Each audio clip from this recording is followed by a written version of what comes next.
Hey guys, welcome back to my podcast. Today, I want to talk about a topic that's been getting a lot of attention around the NBA over the past week or so, and all of the analysts have been discussing it on their talk shows and whatnot. And that is the question of whether Kevin Durant belongs in the conversation for greatest NBA player of all time, or as we say, the GOAT. I want to first start by giving a little background as to how this whole thing came about. And you'll have to forgive me. I'm looking at some notes I made so I don't forget what I want to say. Um, but it's important that I give this background though, because people are acting like KD just randomly went on social media and declared himself the GOAT or proclaimed that he is the GOAT. That did not happen at all. What happened was Katie was asked a question by Dwayne Rankin of the Arizona Republic, and the question was, why does he think, he meaning Katie, why does he think he hasn't been included in the GOAT conversation? To which Katie responded, it's because he went to the Warriors. He went on to say, why shouldn't I be in it? What haven't I done? And this has caused like a big uproar and a whole bunch of debate and so on. Now, before I get into whether I think he's in the GOAT conversation or not, I want to first look at how he answered the question and why I think he answered it in the way that he did. This is Kevin Durant we're talking about. He is a master of his craft. In terms of skill set and talent alone, he's got to be one of the best ever. He is arguably the purest scorer we've ever seen and has done this efficiently throughout his career. He's a two-time champion. He's a two-time finals MVP, league MVP, four-time scoring champ. He's got the All-Star selections, All NBA selections, all of that. That is quite an impressive resume. And then you look at the impact that he's had on the game. KD inspired a whole new type of player. He basically paved the way for the 7 foot skinny guys. If you ask those guys like Wemby, Chet, and all of them, who influenced them, they're going to say KD. He influenced 7 foot guys to pretty much play like guards. So basically, he's saying in the way that he answered the question, he's saying, why not me? Don't forget about my greatness too. I'm a veteran in this league and I've been performing consistently. I mean, the longevity is there, the talent is there. He has almost all the accolades, so why not? That is his mentality.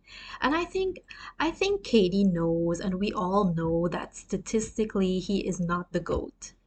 But he holds himself in such high esteem that he thinks of himself as being one of the greats, one of the all-time greats.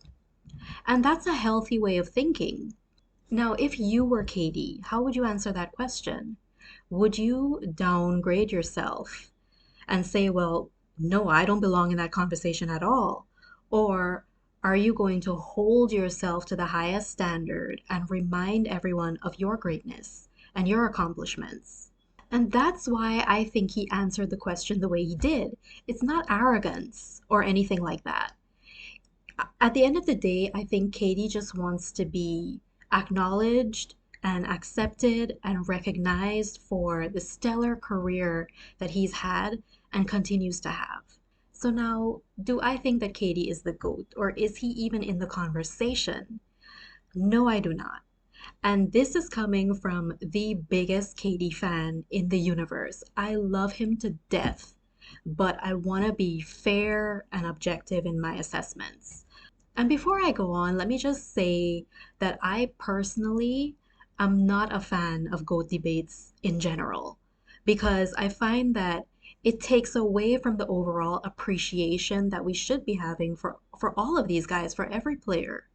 I have my favorite player, but I appreciate all players across the board for their unique contributions and how they've helped to evolve and advance the game. And I just find that a lot of people, in order to elevate one player, they have to discredit and diminish another player.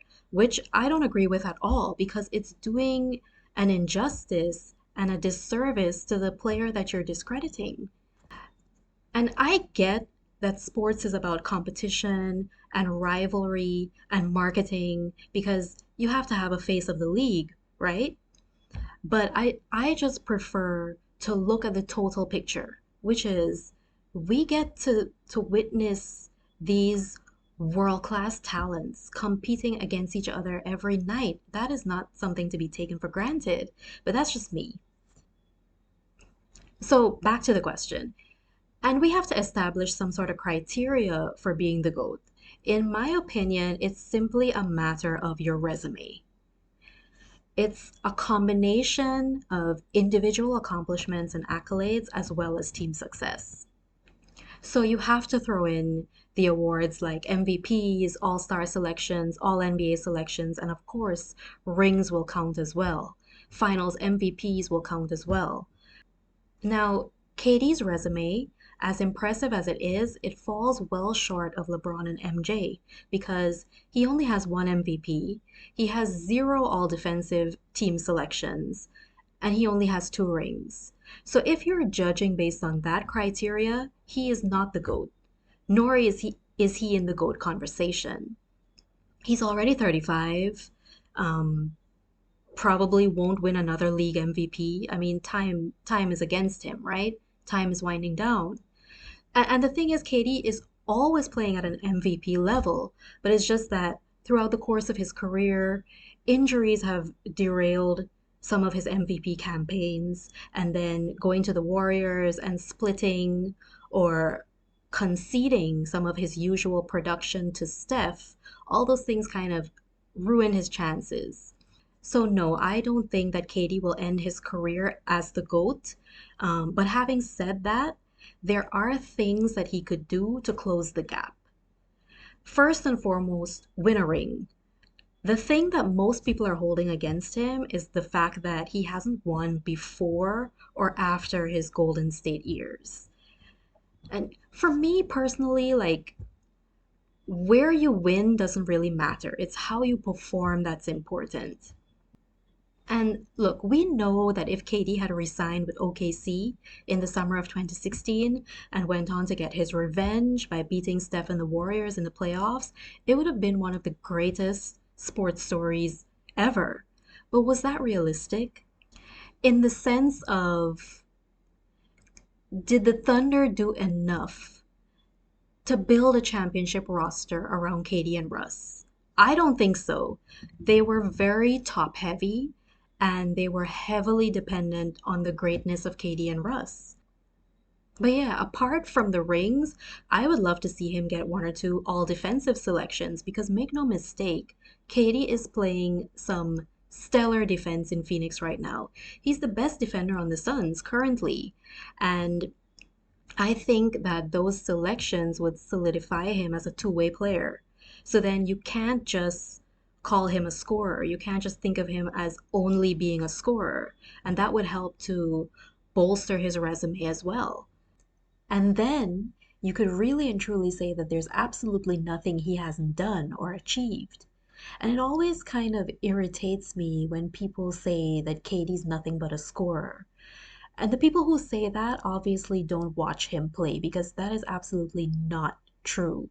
Katie is a complete all round player. There's nothing he can't do. The scoring, the playmaking, the rebounding, the defense, it's all there. Katie really has no real flaw or weakness in his game. But most of all, he's got to win. If KD were to somehow get two more rings, especially if he wins Finals MVP, then we're having a whole different conversation. And then, if he finishes his career top five in scoring all time, he would have closed the gap significantly. And now you have to consider him in the top 10 of all time, and you would have no choice but to mention his name with all of the greats. So there you have it. Those are my thoughts on this topic. I think that using the criteria of player resume, Katie would not be in the running for GOAT. However, there are things that he can do to elevate himself. at least in the eyes of people who don't have him at a certain level. And my personal feeling is that KD's legacy is set regardless of if he wins again or not, just by his individual greatness and how he has impacted the game. Winning rings is a team task. And I think that even if he doesn't win again, it doesn't take away from his greatness. But in terms of the general public's perception of him, yes, winning again will certainly elevate his status. And I just want to end by saying, I hope that in his last few years in the league that people learn to appreciate him. I've always found the KD slander and the disrespect to be very disgusting, to be honest with you, for someone of his caliber. KD's really a good dude. I mean, he's a pure hooper.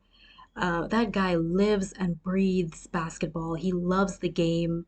And I would just hope that people give him his flowers while he's still around. He's earned it. As usual, guys, please like and share the video, subscribe to my channel, leave comments, let me know what you think. I'm always happy to talk about basketball. So until the next video, bye for now.